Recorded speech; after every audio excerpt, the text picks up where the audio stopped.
एकच वस्त्र काढून ठेवलं होतं, फाटकं वस्त्र गुंडाळून स्नान सुरू होतं. आणि हाक मारली, काकी कोण आहे? काकी मी भगवान श्रीकृष्ण द्वारकेचा राजा. देवा माझ्या घरी आलात का म्हणून भान नाही, आंघोळीचं पाणी तसंच टाकून दिलं आणि धावतच येऊन दरवाजा काढला. या या या प्रभू या या, आज झोपडी माझी पवित्र झाली, आज माझं जीवन धन्य झालं. पण वस्त्र नेसायचं भान नाही. भगवान वस्त्र टाकतात अंगावर आणि भगवंताला बसायला आसन टाकलं. भगवान बसा बसा बसा म्हणायला लागली आणि आपणच आसनावर बसली. महाराज भगवान बसलेले आहेत. काकी भगवंताकडे पाहते, देवा कोण्या जन्माचं पुण्य होतं म्हणून तुझी माझी गाठ पडली. कसा काय आला आज गरीबाच्या घरी? आज वाट कशी सुधारली तुला? येण्याचं प्रयोजन काय?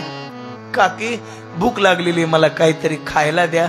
एक केळ होतं ते आणलं, सोललं आणि देवाकडे गाभा करून टर्पल इकडे फेकून द्यायचं. तर देवाकडे टर्पल करून गाभा आपण खाऊ लागली. वेडी झाली. मा भगवान ते साली खातात, छिलके खाल्ले.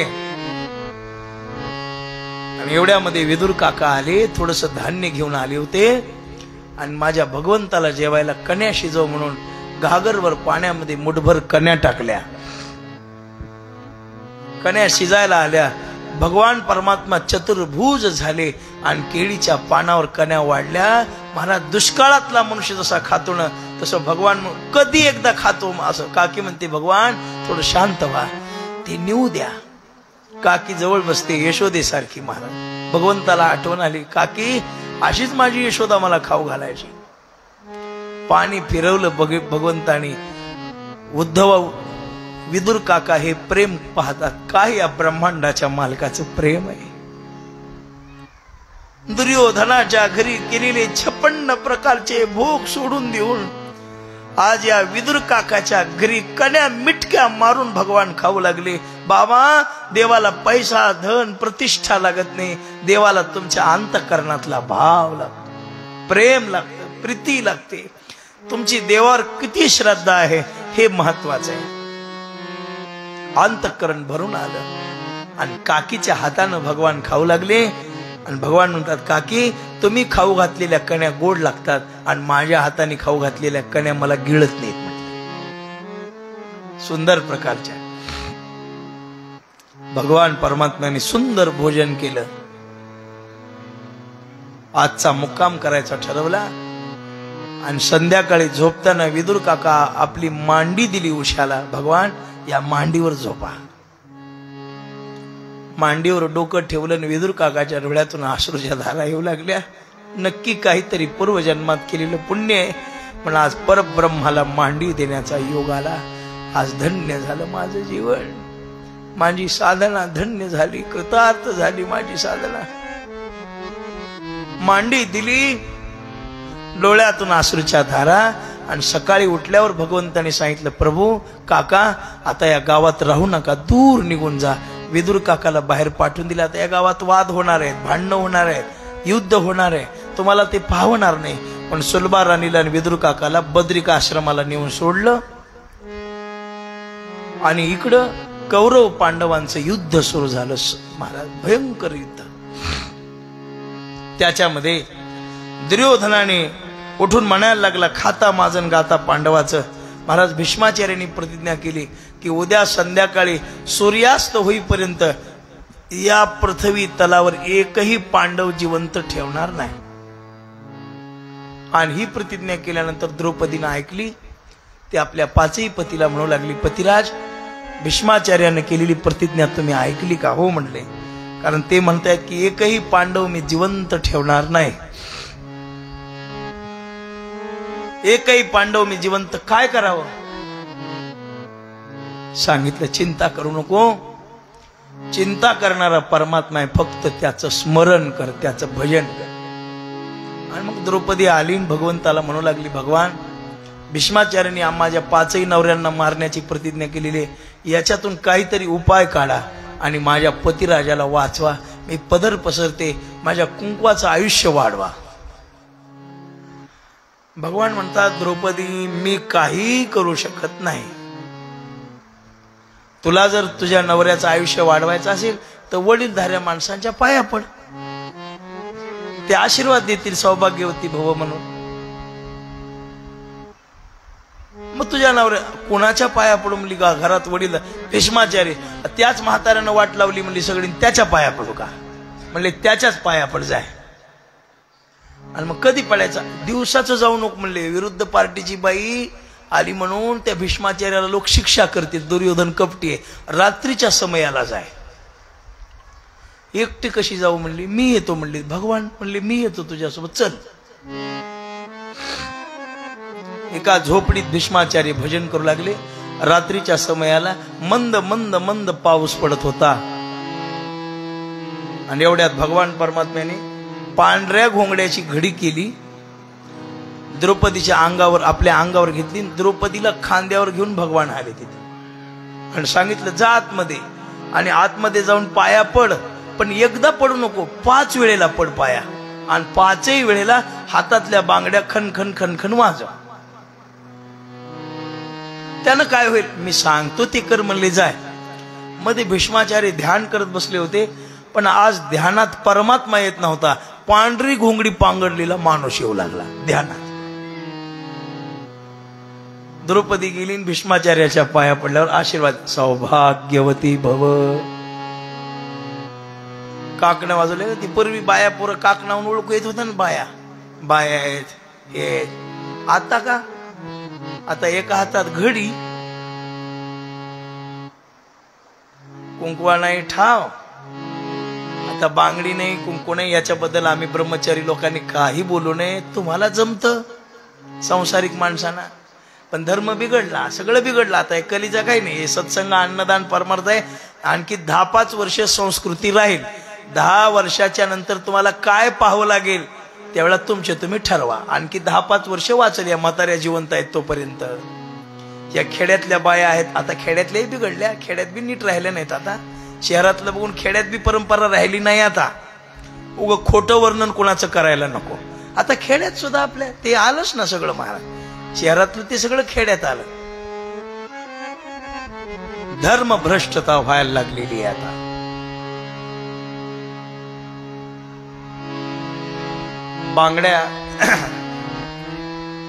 बांगड्यांचा आवाज ऐकल्यावर आशीर्वाद दिला, सौभाग्यवती भव. 2 वेळेला पाया पडले, 3 वेळेला, 5 वेळेला द्रौपदी पाया पडल्यानंतर मग भीष्माचार्य म्हणतात 5 बायका कोण आल्यात म्हणून डोळे उघडले. आणि पुढे पाहिलं तर विचारलं कोण आहे? द्रौपदी थरथर कापू लागली. म्हातारं काही शाप मला तर द्यायचं नाही. कोण आहे? अरे मी विचारतोय की माझ्या पाया पडणारी बाया कोण आहे? मग हळूच म्हणायला लागली मामनजी. कोण? मी द्रौपदी. द्रौपदी म्हणल्यावर तर भीष्माचार्य पंक्चरच झाले. मला तू इथं कशी? तिनं सांगितलं मी इथं कशी ते विचारू नका. काल केलेली प्रतिज्ञा खरी का आज दिलेला आशीर्वाद खरा ते सांगा अगोदर. काल नवरे मरावेत म्हणून प्रतिज्ञा केली आणि आज नवऱ्याचं आयुष्य वाढवा म्हणून आशीर्वाद दिला, खरं कोणतं सांगा. भीष्माचार्य म्हणतात ते बोलू नको, मला माहित आहे तू आली नाहीस, तुला कुण माझ्या घरी आणलंय ते सांग. नाही नाही मी मनानच आले, खूप दिवस झालं तुमचं दर्शन नव्हतं म्हणून आले. नाही नाही नाही नाही तसं बोलूच नको, तुला कुणी आणलंय ते सांग, तुला कोण घेऊन आलंय ते सांग. आणि मग सांगितलं की माझ्याकडे माझा सालगडी आहे. कुठे? भीष्माचार्य तुरु तुरु तुरु तुरु बाहेर आले तर पावसाच्या पन्हाळाला भगवान उभे होते. हाताला धरलं, मध्ये आणलं, दिव्याची वात पुढे सारली आणि भीष्माचार्याने देवाला सिंहासनावर बसवलं आणि पायाजवळ आपण बसले म्हणायला लागले प्रभू मला कालच माहित होतं की देव राखे तया मारील कोण, न मोडे काटा हिंडता वण. मी दुर्जनाचं मीठ खाल्ल्यामुळे प्रतिज्ञा केली, पण पांडव मरणार नाहीत आणि तू पांडवाला मरू देणार नाहीस याची मला गॅरंटी होती. द्रौपदीच्या द्वारात तू माझा अभिमान घालवलास, पांडवांचं आयुष्य वाढवलंस. आता पांडव वाचणार आणि मी मरणार. आता पांडव वाचणार. जाके राके साईया उसे मार न सके कोय, चाहे जग बैरी हो जाय तो बालन बाका होय. देव सांभाळण्यावर देव राखेत या मारील कोण.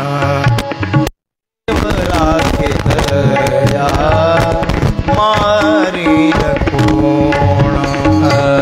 देव राखेत या मारील कोण. देव राखेत या मारील कोण. देव राखेत या मारील कोण. देव राखेत या मारील कोण. देव राखेत या मारील कोण. देव राखेत या मारील कोण. नमोडे काटा हिंडतावन. नमोडे काटा हिंडतावन. देव राखेत या मारील कोण.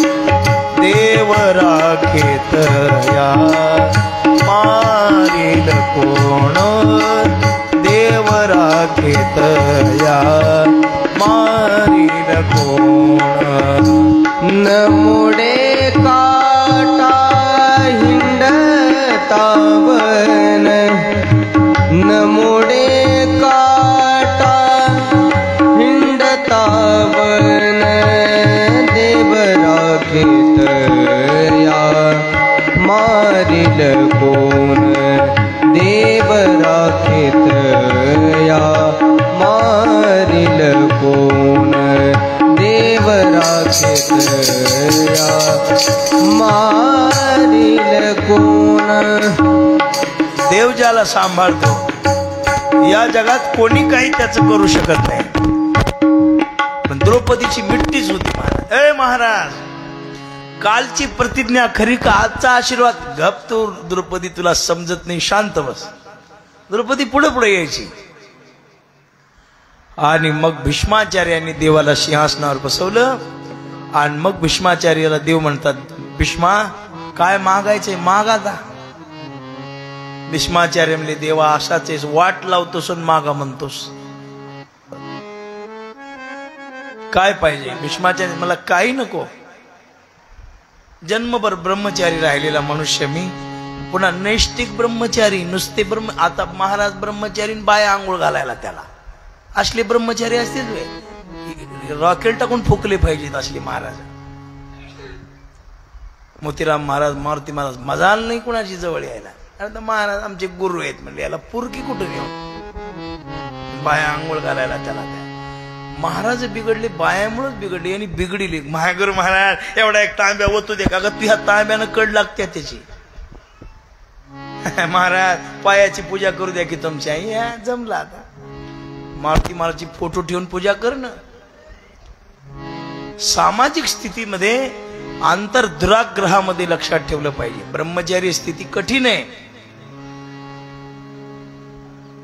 संसारिक पुरुष असो स्त्री असो दुरून नमस्कार केला पाहिजे. जवळ गेलं नाही पाहिजे. महाराज पाया पडू द्या, आज काठी आणली नाही मी सांग.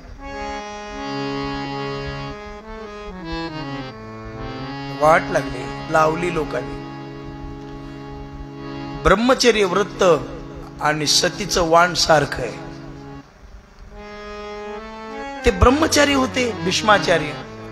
आज पहिल्यांदा द्रौपदी झोपडीत आली होती. एवढ्या वर्षापासून आज एका बाईचं आगमन झोपडीत नाही तर स्त्री कधीच कोणी गेली नव्हती. आज तू माझ्या झोपडीत आलीस, धन्य आहे.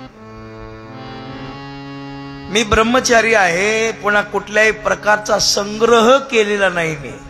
जशी मोतीराम महाराज होते ना, काही नाही जवळ. जशी मारुती महाराज काही नाही जवळ. महाराज त्यांच्या मनात आलं असताना त्यावेळेला कोट्यावधी रुपयाचे मठ बांधून काढले असते.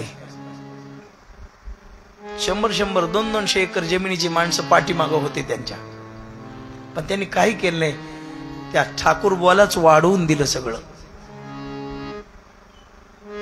मोतीराम महाराजांनी काही केलं नाही, मोठ्या महाराजांनी काही केलं नाही. कुठं मठ नाही, मठिका नाही, शाखा नाही, संप्रदाय नाही, काही केला नाही. त्यांनी फक्त अज्ञानी लोकांना मार्गाला लावलं. ज्यांनी ज्यांनी मठ बांधले तिथं सगळी वाट लागली महाराज. पण मी ब्रह्मचारी आहे, आयाचित वृत्तीनं पालन करणारा मी आहे. मला बाकी कशाची आवश्यकता नाही. देवा भीष्माचार्य म्हणतात, आम्हाला काय करतल भिक्षा तरुतल वासा, नाही मिळालं तर झाडाची पानं आहेतच की खायला, आम्हाला काही नको. पण तसं नका भीष्मा, काहीतरी मागान. मग एकच मागितलं, देवा काही देऊ नका,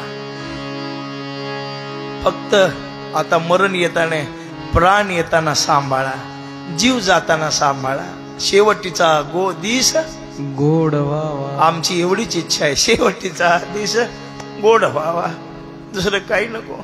द्यायचं असेल तर हे द्या. काय द्या? जब कंठ प्राण आए कोई रोग ना सताए, यम दर्शना दिखाए, जब प्राण तन से निकले. देवा एवढं द्या.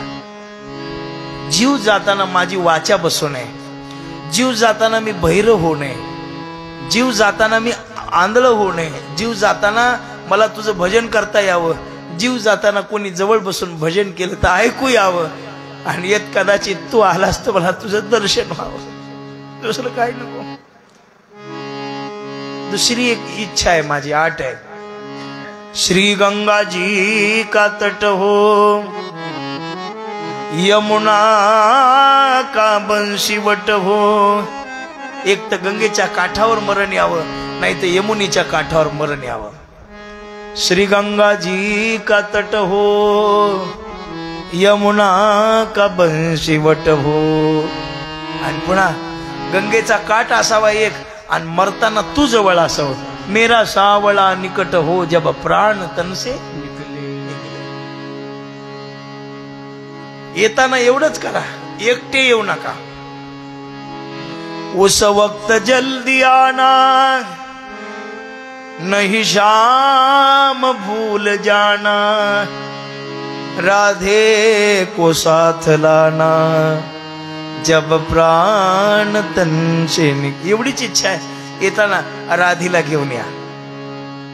एक भक्त की है अर्जी, आगे तुम्हारी मर्जी, खुद गर्ज की है गर्जी, आगे तुम्हारी मर्जी, नहीं शाम भूल जाना. इतना तो करना स्वामी, जब प्राण तन से निकले, गोविंद नाम लेके तब प्राण तन से निकले. स्वामी एवढंच करा, प्राण जाताना तुमचं नाव ओठात असू द्या. दुसरी आपे हे चिदान देगा देवा, हे चिदान देगा देवा, हे चिदान देगा देवा, हे चिदान देगा देवा, हे चिदान देगा देवा, हे चिदान देगा देवा. म्हणीचा सगळे म्हणा. हे चिदान देगा देवा, हे चिदान देगा देवा, तुझा विसर न भावा, तुझा विसर न भावा, गुण गायन आवडी, गुण गायन आवडी. तुझा विसरण भावा, तुझा विसरण भावा, गुण गायन आवडी, गुण गायन आवडी, गुण गायन आवडी. हीच माझी सर्व जोडी, हीच माझी सर्व जोडी, गुण गायन आवडी, गुण गायन आवडी, गुण गायन आवडी. हेची माझी सर्व जोडी, हेची माझी सर्व जोडी, गुण गायन आवडी, गुण गायन आवडी, आवडी गुण गायन आवडी. बाकी काही नको. न लगे मुक्ती धन संपदा, संत संग देई सदा, तुका म्हणे गर्भवासी, सुखे घालावे आमाशी. बाकी काही अपेक्षा नाही, आम्हाला काही नको. द्यायचं असेल प्रभू एवढी कृपा करा आमच्यावर, एवढी की आम्हाला तुमचा विसर पडू नये. आणि पुढे दुसऱ्या दिवशी युद्ध झालं. भीष्माचार्याला शरपंजरी पडले, पांडवांचा विजय झाला. आणि मार्गशीर्ष महिन्यामध्ये भीष्म द्वादशीला भीष्माचार्यांना उत्तरायण नसल्यामुळे वाट पाहिली आणि अंतसमयाला भगवान परमात्मा भीष्माचार्यांना दर्शन देतात आणि ठरलेल्या वचनाप्रमाणे भीष्माचार्य आपलं निजधाम गमन करतात. आणि पुढे पांडवांचा विजय होतो. पांडव आनंदानं प्रपंच करायला लागतात. पण प्रपंचामध्ये एक होतं की पांडवांच्या वंशामध्ये दिवा लावायला सुद्धा कोणी नव्हतं महाराज.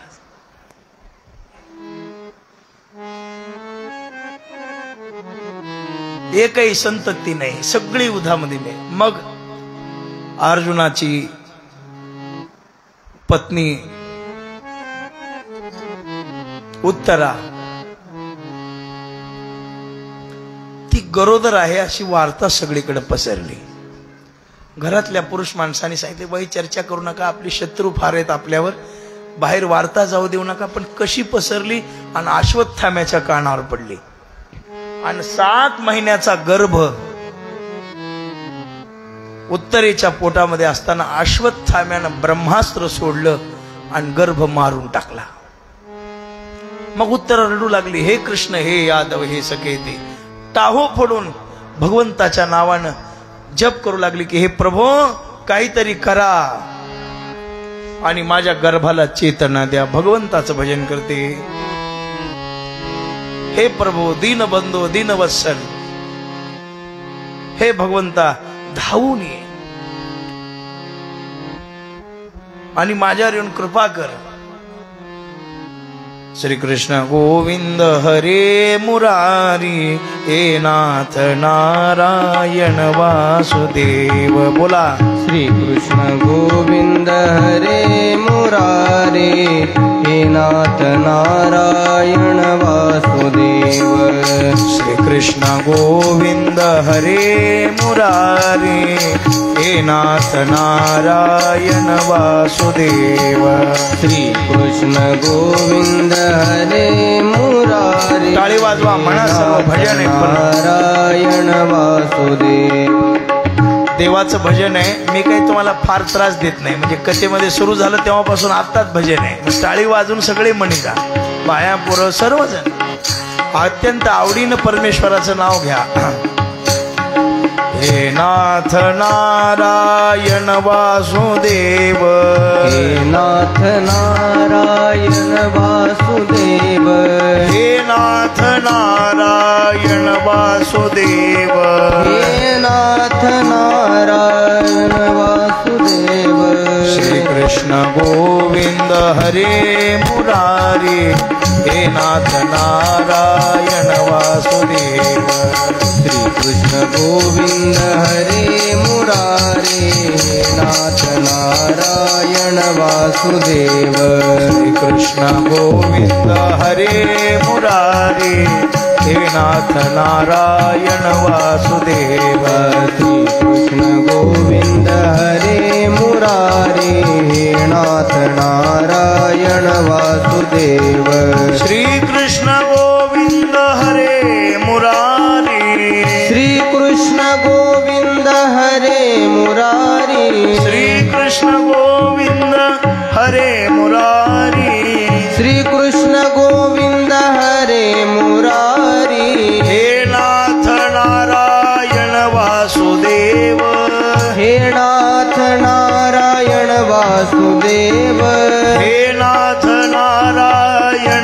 वासुदेव हे नाथ नारायण वासुदेव श्री कृष्ण गोविंद हरे मुरारे हे नाथ नारायण वासुदेव श्री कृष्ण गोविंद हरे मुरारे हे नाथ नारायण वासुदेव श्री कृष्ण गोविंद हरे मुरारे हे नाथ नारायण वासुदेव श्री कृष्ण गोविंद हरे मुरारे हे नाथ नारायण वासुदेव श्री कृष्ण गोविंद हरे मुरारे हे नाथ नारायण वासुदेव टाळी वाजवा बोला कृष्ण गोविंद हरे मुरारे हे नाथ नारायण वासुदेव श्री कृष्ण गोविंद हरे मुरारे हे नाथ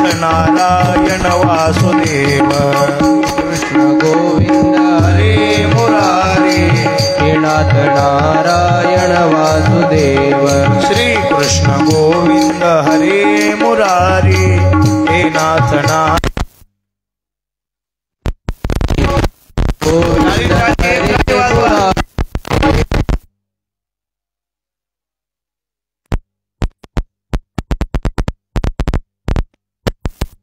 नाथ नारायण वासुदेव श्री कृष्ण गोविंद हरे मुरारे नाथ नारायण वासुदेव गोपाल कृष्ण कन्हैया लाल की जय. महाराज सुंदर प्रकारे ती उत्तरा भजन करू लागली परमेश्वराचं. हे प्रभू हे भगवान आले, अंगठ्या एवढं रूप धारण केलं आणि तिच्या पोटात प्रवेश केला. तो मेलेला जो गर्भ होता तो जिवंत केला आणि 9 महिने 9 दिवस त्या गर्भाला सांभाळलं. 9 महिने 9 दिवस रक्षण केलं आणि 9 महिने 9 दिवस झाल्यानंतर संवत्सरिक वर्षाला सुरुवात. चैत्र शुद्ध प्रतिपदा गुढीपाडव्याच्या दिवशी पहाटे सूर्य उदयाच्या अगोदर काही वेळाने परीक्षिती राजाचा जन्म झाला. पण जन्माला आल्याबरोबर एक तर पवित्र दिवस, पवित्र मुहूर्त, राजयोगावर जन्माला आला आणि मग त्याचं भविष्य पाहिलं. धर्मराजांनी ब्राह्मण बोलवले, दान धर्म केला, साधू संतांना सर्वांना बोलवलं, भोजन वगैरे दिलं, दक्षिणा वगैरे दान दिली, नागिलीचे पानं वस्त्रदान केलं लोकांना. आणि मग विचारलं, जातक कर्म पाहिल्यावर सांगितलं की हा मुलगा अल्पायुष्य आहे म्हटले, याला उदंड आयुष्य मिळणार नाही. धर्मराजांनी त्याला सर्व प्रकारचं शिक्षण दिलं. क्षत्रिय होता, युद्धात निपुण केला, वेद विद्या शिकवली, ब्राह्मणाच्या द्वारा क्षत्रियाच्या द्वारा त्याला सर्व युद्धात निपुण केलं. आणि शेवटी जात असताना आपलं स्वर्गाला जात असताना डायरेक्ट परीक्षितीला राज्य दिलं आणि धर्मराजा स्वर्गाला निघून गेले. परीक्षिती राजा झाला. अत्यंत सात्विक राजा होता परीक्षिती, खूप सात्विक, लोकांना सांभाळायचा, प्रेम, दीनवत्सल होता. गोरगरिबाबद्दल याच्या अंतःकरणात फार प्रेम होतं. महाराज गरिबांच्या बद्दल अत्यंत निष्ठा होती. जो गोरगरिबावर प्रेम करतो तोच राजा खरा. ज्याला साधू संतांबद्दल आदर आहे, स्त्रियाबद्दल आदर आहे, जगातल्या प्रत्येक स्त्रिया माते समान मानतो, पुरुषाला देवा समान मानून जनतेची सेवा करतो, असा राजा मिळणं मुश्किल असतं. महाराज धर्माला पोषक असला पाहिजे, ब्राह्मणांना, क्षत्रियांना, गाईला, संताला सांभाळणारा पाहिजे राजा. नाही तर राजाच लावून बसायला आहे. आता निवडणुका आल्या म्हणजे किती बकरी, किती बाटल्या, काय काय होतं, अधर्म किती होतो कालपासून आपण पाहिलोच. आता सुरू झाल्या त्यांच्या सुग्या. 20 तारखेला निवडणूक आणि 23 तारखेला निकाल. कोट्यावधी जीव मरतात, कोट्यावधी. असा मग काय उपयोग आहे? धर्मांध स्थिती निर्माण. पण राजा परीक्षित असा होता, अत्यंत भाविक, अत्यंत सात्विक, खूप सुंदर. अकाली मरण नाही, कुठं अकाली कसल्या प्रकारचा पाऊस नाही, खूप सांभाळायचा जगताला. रोज सकाळी गोमातेची ब्राह्मणाची पूजा केल्याशिवाय सिंहासनावर चढायचा नाही. सूर्यनारायणाला अर्घ्य दिल्याशिवाय सायं संध्येच्या वेळेला हजारो ब्राह्मणांच्या मध्ये बसून नामस्मरण, रोज नामस्मरण करायचा राजा, रोज. पण एके दिवशी असं झालं, द्वापार युग संपत आलं होतं आणि कलीला प्रारंभ झालेला होता. कली एक गाय आणि एक बैल, बैलावर बसलेला आहे, लाल तंबूर डोळे, काळं कुट्ट शरीर, हातात मोगरी घेऊन मारतोय बैलाला.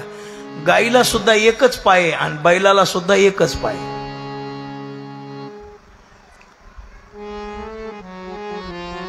गाईला जो एक पाय शिल्लक राहिलेला आहे, त्या पायाचं नाव आहे दान. बाकी आचरण संपला, तप संपलं, ध्यान संपलं.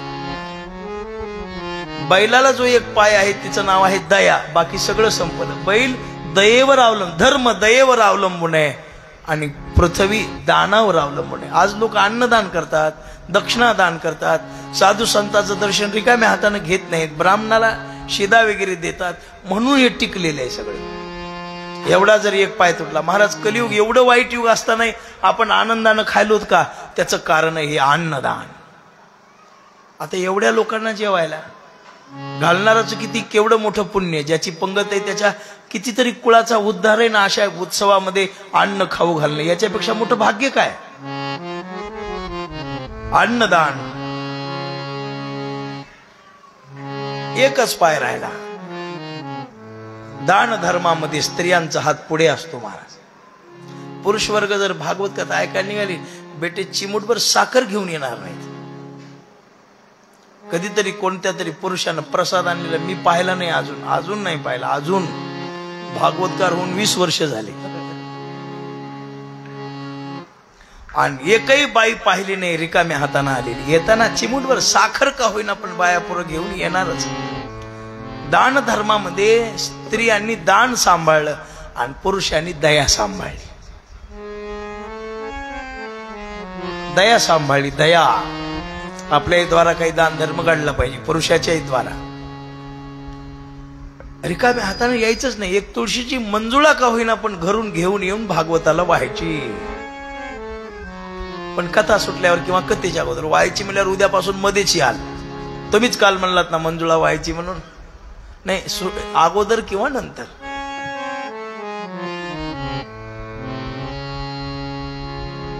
अत्यंत पावित्र्यपूर्वक, स्थितीपूर्वक दया आणि दान ह्या दोन गोष्टी जगात आहेत. आज सुद्धा दया येते मला. कुत्र दारावर आलं तर आपल्या बायापोर तसं जाऊ देत नाहीत, त्याला कुटका टाक म्हणतात. ती दयाच आहे ना. दया आहे, दान आहे. हा परीक्षिती राजा बऱ्याच दिवसांनी नगर परिक्रमेसाठी निघाला होता आणि जरासंधाचा मुकुट डोक्यावर घातला. दुर्जनाचा मुकुट घालून निघाल्यामुळं दुर्बुद्धी अगोदरच अंतःकरण थोडस विचित्र झालेलं होतं. अत्यंत वैचित्र्यपणा निर्माण झालेला होता. आणि एवढ्यामध्ये हे दृश्य पाहिल्यावर विचारलं, कोण आहेस तू? त्यानं सांगितलं, महाराज मी कली आहे. कली? कसा काय आलास? आता द्वापार मी आहे तोपर्यंत येऊ नको. त्याने हात जोडले, महाराज मला लपायला कुठेतरी जागा द्या. मग सांगितलं, जिथं अधर्म आहे तिथं तू राहा, जिथं ब्राह्मणाची साधू संताची निंदा आहे तिथं तू जाऊन राहा, जिथं गायीची हत्या केली जाते तिथं तू जाऊन राहा, ज्या घरी चोरीचं स्वर नाही तिथं. महाराज चोरीचं सोनं डोक्यावरच होतं. कली उठला आणि डोक्यात शिरला. आणि राजाला दुर्बुद्धी निर्माण झाली. राजानं शिकारीला जायचं ठरवलं. अर्धवट प्रदक्षिणा सोडून दिली आणि शिकारीला जायला राजा निघाला. पण देवानं लीला केली, कुठंच पाणी ठेवलं नाही. नद्या, नाली, गंगा मायावी रूपात सगळ्या आठवल्या. इंद्रानं केलं. इंद्रानं, महाराज इंद्र कपटी होता. इंद्रानं सगळं आटून टाकलं. परीक्षिती राजा गेले, एका हरणाच्या पाठीमागं लागले हरण काही सापडलं नाही, पण राजाच्या घशाला कोरड पडले. श्रुतिदाम तृषाया वै नरः विपिन्न सर्व देहिनाम, शरीर थरथर थरथर कापायला.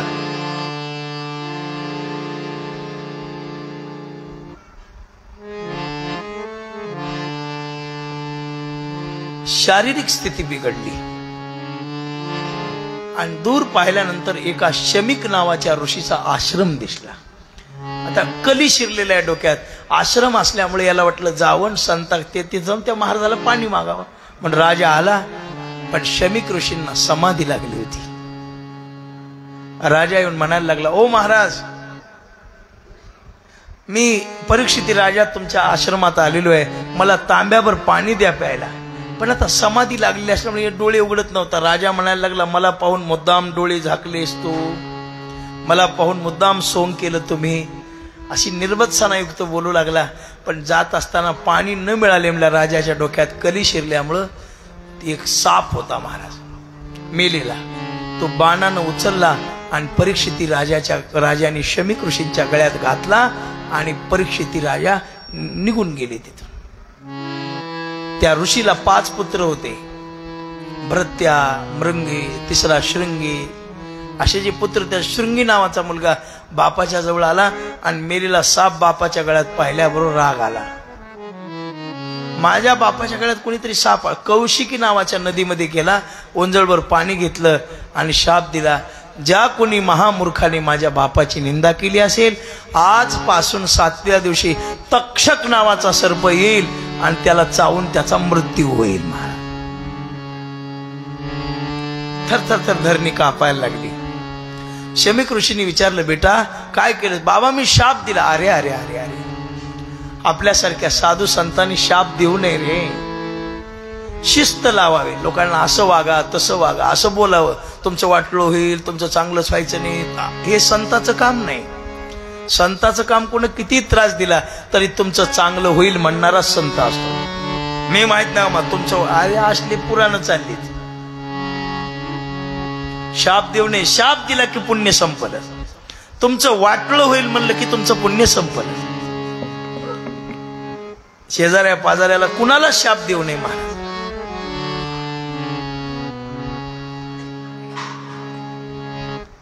अरे कुणीतरी जा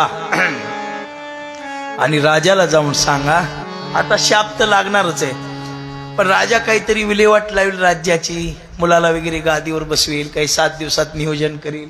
पण एका शिष्याला पाठवलं, घरी येऊन परीक्षित राजानं मुकुट काढला आणि मग बुद्धी ताळ्यावर आली. मग राजाला अरे अरे आपल्या द्वारा पाप घडलं, साधू संताची निंदा केली, हरिभक्ताची स्तुती नाही केली, तेने वाचा पंगू झाली, एका जनार्दनी कृपा लादली.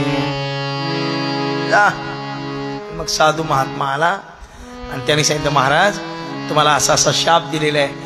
एका मिनिटात वैराग्य निर्माण झालं. अरे मरण 7 दिवसावर येऊन पोहोचलं. त्यानं आपल्या मुलाला जन्मेंजयाला हाक मारली, सगळ्यांना गोळा केलं आणि सर्वांना बसून राजा परीक्षितीने जन्मेंजयाला राजगादीवर बसवलं. एका क्षणात राज्याभिषेक केला आणि सर्व पत्नींना सर्वांना सांगितलं की आता 7 दिवसात मी मरणार आहे, मला आता माझ्या उद्धारासाठी काही करू द्या. जन्मभर संसार, प्रपंच, लेकर बाळ आपली सुरूच आहेत. भागवताला येताना सुद्धा काकला आहेच. प्रपंच कधी सुटायचा? माया मोहातून जीव मुक्त व्हायचा कधी? माया मोहजाळे होतो सापडला, परिया विठ्ठला कृपा केली, मला कृपा केली. आणि अंतःकरणाची वृत्ती शुद्ध जाणून राजानं घरादाराचा त्याग केला आणि गंगेच्या काठावर राजा सर्व संग परित्याग, लंगोटी सुद्धा ठेवली नाही आणि येऊन काठावर येऊन बसला. एकच मनात शंका होती, उद्धरयत सर्व जीवेनम देहिनाम किम करोति साधनम. आता या जीवाचा उद्धार करण्यासाठी मी कोणतं साधन करू? नाम जप तप अनुष्ठानम तीर्थयात्राम किम करी, काय करू आता सांगा. आणि मग अंतःकरणाची श्रद्धा जाणली. एक काय ऐशे पुण्य होईल गाठी, घालीन पायी देवाचे मिठी, मज तो कुरवाळील जग जेठी, दाटईन कंठी सद्गतीत. काय करू, काय करू, कोणतं साधन करू?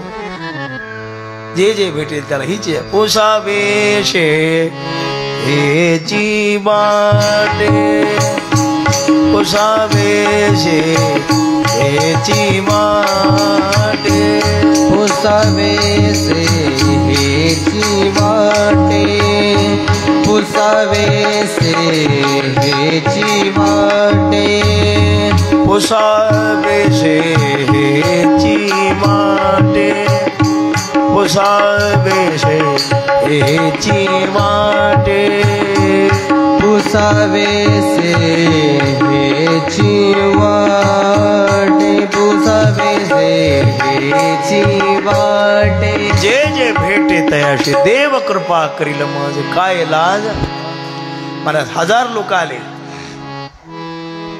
पण 7 दिवसात उद्धार व्हायचं साधन कोणी सांगायला सुरू नव्हतं. एवढ्यामध्ये धर्मराजाच्या यज्ञामध्ये भाताचा एक शीत खाल्ला होता कोण, शुकदेवानं. आणि त्या शीताचे उपकार फेडण्यासाठी बद्रिकाश्रमात कानावर गोष्ट पडली की स्वतः महायोगींद्र शुकाचार्य महाराज तिथून निघालेले आहेत बघा. एका क्षणात परीक्षेचे राजाजवळ आले. सर्वांनी शुकदेवाला पाहिलं, नमस्कार केला. शुकदेव भगवान की जय. शुकदेव आले, सिंहासन टाकलं, सर्वांनी उठून नमस्कार केला. सर्वांनी स्वागतम महाराज, धिगतम स्वागतम सर्वायस्य स्वानंद सुखिन योगींद्र नमस्ते महद्भाग्येन प्रदर्शन म्हणून सगळे जय घोष करू लागले. वरण पुष्पवृष्टी झाली. शुकदेव आसनावर बसले. राजाने हात जोडून पायावर मस्तक ठेवून राजा रडू लागला. महाराज कृपा करा. राजा चिंता करू नको. ती मधुर वाणी बाहेर पडली. अरे 7 दिवसात उद्धार नाही, 1 मिनिटात उद्धार होण्याचं साधन सांगतो तुला. 1 मिनिटात. तू तर 7 दिवस घेऊन बसलास. नाम घेता उठा उठी, मुखी नाम हाती मोक्ष, ऐशी साक्ष. नाव घेतल्याबरोबर मोक्ष मिळायचं सगळ्यात सोपं साधन आहे नाम संकीर्तनम. सर्वार्थ श्रेष्ठ साधनात भवेत. महापापात्मा निवृत्तेन सकल धर्म वरिष्ठते. नाम संकीर्तन साधन पै सोपे, जळतील पापे जन्मांतरीची अवघे लाभ होती एका या चिंतने. नाम संकीर्तने नुसतं मुखाने विठ्ठल विठ्ठल विठ्ठला, विठ्ठल विठ्ठल विठ्ठला, विठ्ठल विठ्ठल विठ्ठला, विठ्ठल विठ्ठल विठ्ठला. माझ्या विठ्ठला पांडुरंगा, माझ्या विठ्ठला पांडुरंगा, माझ्या विठ्ठला पांडुरंगा, माझ्या विठ्ठला पांडुरंगा.